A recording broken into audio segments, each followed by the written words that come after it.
불안한 독감 백신 맞아야 하나 말아야 하나 영상으로 먼저 만나보시죠.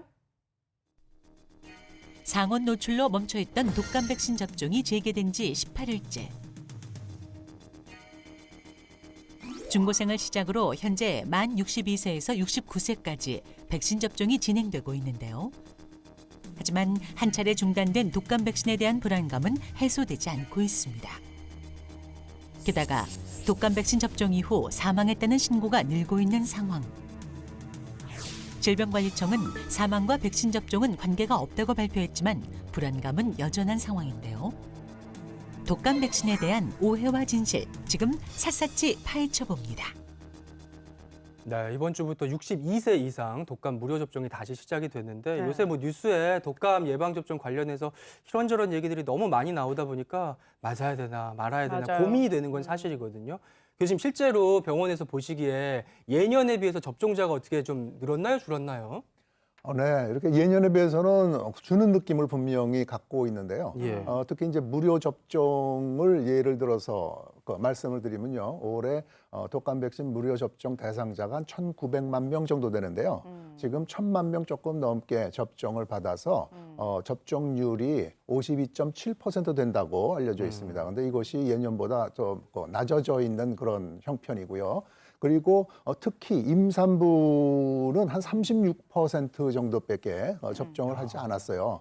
그래서 독감 백신에 대한 어떤 두려움이라든지 불안이 아직까지 굉장히 큰 거를 느끼고 있고 사실 실제로 저도 이렇게 독감 백신 맞아도 됩니까? 이렇게 질문을 굉장히 많이 받거든요. 그러니까 말이에요. 그런데 어떻게 생각하면 독감 백신을 맞지 않는 것이 더 불안한 거기 때문에요. 안 맞으셨으면 서둘러서 맞는 방향으로 결정하시는 것이 좋겠습니다. 예. 네, 저는 뭐 이미 예방 접종을 했는데 어제 저희 남편한테 어떻게 할 거냐고 물어봤더니 모르겠어 이러더라고요. 그러니까요. 많은 분들이 비슷한 마음일 것 같은데 이런 불안과 걱정에 대한 내용 저희가 차트로 한번 꼼꼼하게 살펴보고자 해요. 네. 불안한 이유 첫 번째입니다. 자, 독감 백신 접종 후 사망 신고가 몇 명인지 저희가 이제 어제 기준으로 좀 정리를 해봤어요. 사망 신고 접수된 사례가 어제 기준으로 72명으로 밝혀졌는데 일단 저는 그것부터 궁금해요. 이 백신 접종과 사망 사이에 직접적인 인과성이 좀 밝혀졌는지. 그러니까 아직까지는 밝혀지지는 않았고요. 네. 그리고 이제 좀 70명 전체에 대한 조사 끝난 거는 아니고요.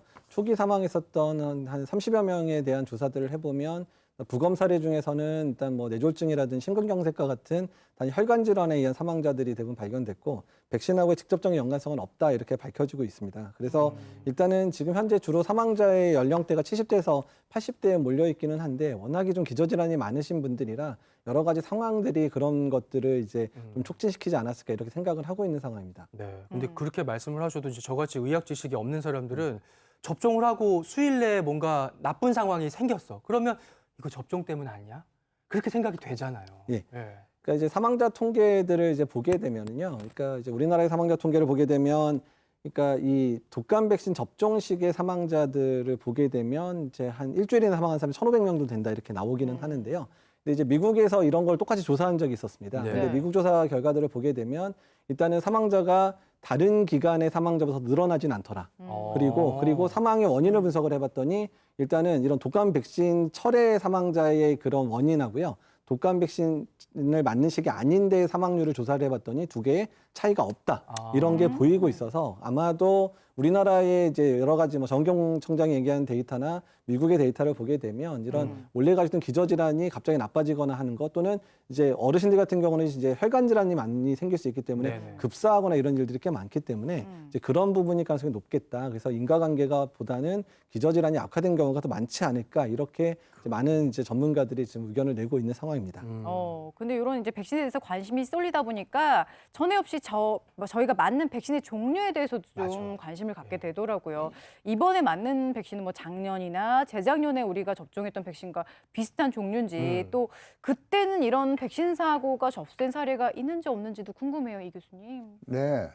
독감 백신이라고 하는 것이 매해 그 해 유행할 균주를 예측하고 이걸 토대로 만들기 때문에 해마다 조금 다릅니다. 그렇지만 부작용을 일으키는 백신의 성분이나 구조는 거의 동일하다고 봐도 되는 것이거든요. 그래서 과거의 예를 좀 살펴보는 것도 도움이 되겠는데요. 올해를 제외한 10년간의 데이터를 볼 때 독감 백신 후에 사망 신고가 된 것이 25건 정도 됩니다. 근데 올해는 이것보다 굉장히 많이 늘고 있잖아요. 네. 그렇기 때문에 뭐 일반인들이 이렇게 걱정과 우려를 하시는 건 어쩌면 당연하다고 이렇게 볼 수 있는데요. 네. 근데 그거를 세부 내용을 잘 들여다보면은 그 25건 중에서 독감 백신이 직접적인 원인이 된 것은 한 예에 불과하고요. 아. 그리고 독감 백신이라고 하는 것이 죽은 균의 조각을 가지고 이렇게 만들었기 때문에 독성은 전혀 없고요. 있다면 이제 알러지 반응인데 대부분은 전부 다 경미한 거고 그리고 아주 치명적인 경우도 극히 드물다고 세계적으로 전부 다 밝혀져 있습니다. 네, 네. 그렇기 때문에 올해 이렇게 많은 사망의 보고가 된 것들의 원인을 잘 분석을 해봐야겠지만 네.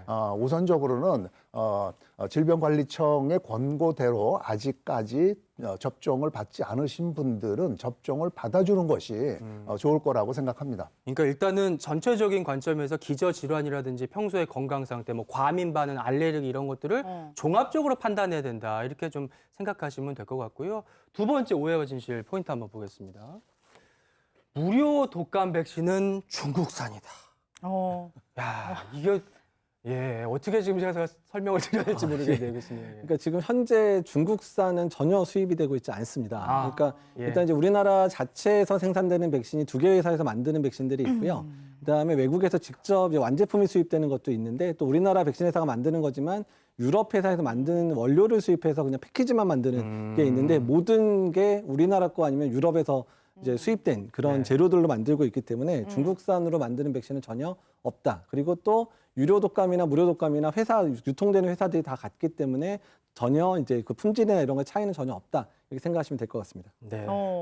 그러니까 왜 우리가 이제 어디 거냐 물어보는 게 우리가 사실 그 내용물에 대해서 잘 모르기 때문에 맞아요. 그냥 물어보는 예. 것 같은데 방금 전에도 간단하게 설명을 해주셨지만 그러면 어디 산이든 간에 효능은 비슷하다 이렇게 보면 될까요? 예, 맞습니다. 그러니까 지금 우리나라에서 만든 거나 유럽에서 만든 거나 지금 약간 두 가지 종류만 우리나라에서 사용하고 있는데 사용한다. 예. 이제 그 인플루엔자 바이러스는 아까 이제 교수님도 설명하셨지만 그러니까 WHO에서 매년 1월, 2월에 이런 바이러스가 유행할 거라고 이제 지정을 해주고요. 심지어 그 바이러스까지 그 백신 회사에 제공을 합니다. 그래서 그 받은 바이러스를 개별 회사들이 자기네 기술 가지고 이제 증식시켜서 만드는 게 인플루엔자 바이러스 백신이기 때문에 일단은 이제 어느 나라에서 만드는지에 따라서 조성은 다 같다. 만드는 방법만 조금 차이가 나는 뿐이다. 이렇게 생각을 하시면 될 것 같습니다. 그렇군요. 이제 그런가 하면 이제 백신에 대한 불안감이 커지다 보니까 이런 얘기도 나오는데 한번 세 번째 한번 알아볼게요.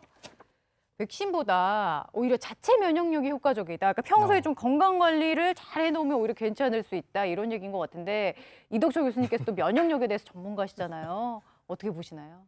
네, 백신을 맞는 목적이요. 우리 몸의 면역력을 증가시키는 것이거든요. 그렇기 때문에 어떻게 보면 백신하고 면역력은 서로 상반된 개념이 아니고요. 동일한 것이죠. 예를 들어 설명하면요. 우리 몸에 균이 들어왔을 때 면역 체계가 군사처럼 작동을 해서 이 균을 전부 다 죽이지 않습니까?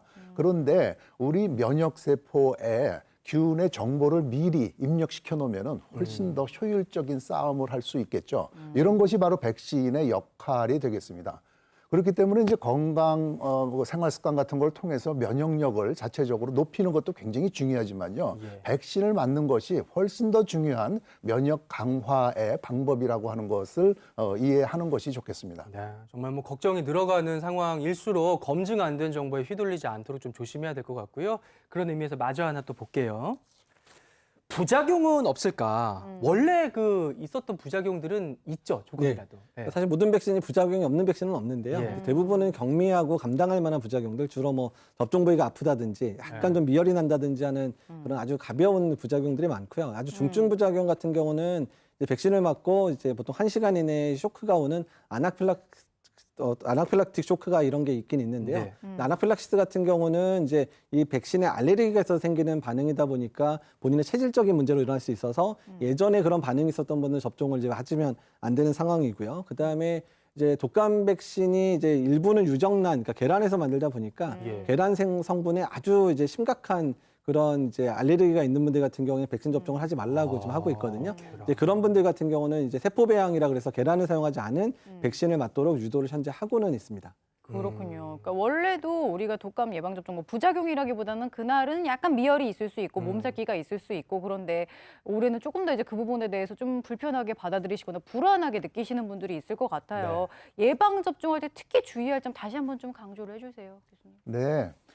예방접종 맞고 난 다음에 하루 이틀은 맞은 부위가 조금 붓고 아프고 뻐근할 수도 있고요. 그리고 좀 피로감 같은 것도 느낄 수도 있습니다. 이런 것들은 좀 더 정상반이라고 생각하고 지나시면 되겠고요. 그렇기 때문에 좀 무리한 어떤 활동을 한다든지 이렇게 좀 그런 걸 피하시고 휴식을 하는 것이 좋겠고요. 그리고 그 당일날은 뭐 수영이나 목욕도 하지 않는 것을 원칙으로 하고 있습니다. 특히 고령자들이 좀 문제가 되는데요. 고령자들은 컨디션이 좋을 때 예방접종을 하시는 것이 좋겠고요. 그리고 예방접종 맞은 다음에 한 30분에서 1시간 정도는 그 병원의 대기실 의자에 좀 앉아서 이상 반응이 있는지를 한번 확인하고서 집에 돌아가시는 것이 좋겠고요. 만약에 예방접종을 맞고서 고열이 있다든지 경련이 있다든지 심한 두통이 있다든지 이런 것들은 좀 중요한 증상들이거든요. 이렇게 되면 바로 병원으로 가시면 되겠습니다. 네, 그러니까 접종 전후에 몸 상태를 좀 잘 살펴야겠고 이런 불편감 정도가 아니라 아예 접종을 좀 하지 말아야 되는 그런 사람들은 없을까요, 교수님? 네. 심한 계란 알러지가 있는 사람들은 그 접종을 피하는 것이 좋겠고요. 그리고 길랑발의 그 증후군이라고 그래서요. 좀 희귀한 병이 있는데요. 이것은 신경세포 염증이 생겨가지고 갑자기 사지가 마비가 되면서 이렇게 잘 걷지를 못하고 심한 경우에 숨쉬기도 어려운 그런 병이 있거든요. 이런 병력이 있으신 분들은 백신이 이거를 다시 조장해 줄 가능성이 있기 때문에 맞지 마셔야겠고요. 그리고 몸 상태가 아주 안 좋을 때 이 부분은 좀 이렇게 막연한 얘기이기는 하지만 그럴 경우에는 좀 몸 상태가 컨디션이 회복될 때까지 좀 기다렸다가 맞아주는 것이 좋겠습니다. 네. 그러니까 결국 이런 문제들은 우리가 기다리고 있는 코로나 백신이 나왔을 때도 비슷하게 겪게 될 문제일 것 같은데요. 이런 예외적인 경우를 제외하고 일반적인 분들도 건강한 분들은 꼭 백신을 맞아야 하겠죠? 예, 맞습니다. 그러니까 백신을 맞았을 때 유용성이 백신을 맞지 않았을 때보다 훨씬 이제 중요하기 때문에 맞으셔야 되고요. 그러니까 사망 사례와 관련돼 있어서 많이 이제 좀 두려움이 있으시기는 하겠지만 일단 그 부분에 있어서는 방역 당국이 열심히 이제 조사하고 있고 문제를 해결하고 있는 상황이니까 일단은 방역 당국을 믿고 또한 이제 전문가들을 믿고 예방 접종은 아직까지 안 맞으신 분들은 또 접종을 맞으셨으면 좋겠습니다. 예.